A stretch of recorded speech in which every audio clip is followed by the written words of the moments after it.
It's the 6th year of our publishing good information that, with the media's assistance, tells the story of the Long Island region and what's happening here.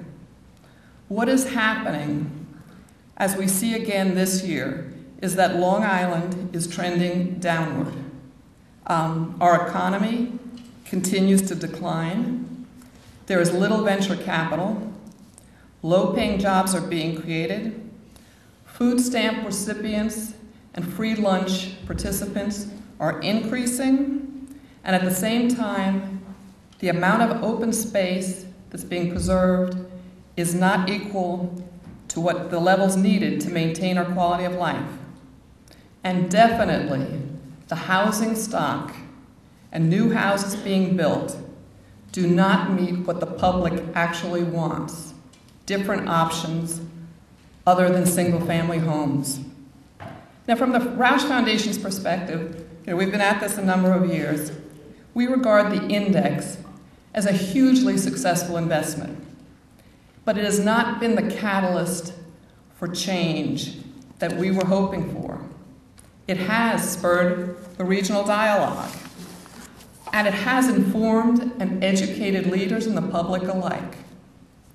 The annual public opinion surveys have allowed the voice of the public to complement and add meaning to the facts that the index records.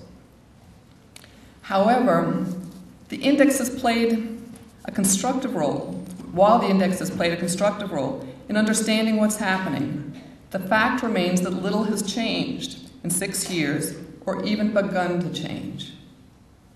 Certainly, there's been no measurable improvement in index indicators, nothing comparable to other regions, such as Silicon Valley's efforts to address their affordable housing problems. In 7 years, the average density in new developments in Silicon Valley more than tripled, and they measured that change. That ability to make structural changes makes all the difference. It means that a region can solve its problems and move forward. The agents of that kind of change in Silicon Valley and elsewhere are regional alliances. Those coalitions of leaders from business, academia, community organizations, and government who work together to achieve regional goals. We desperately need that kind of alliance here. We also need something else.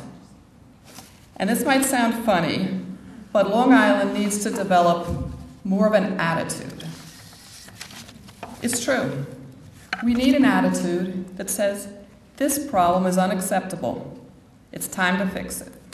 Our region is spending amounts of money on education that would make most Americans faint. And yet thousands of our kids are not being given what they need to succeed. We need an attitude that says, we have to change that. Last year, the index reported on underutilized assets that we have in Long Island's downtowns.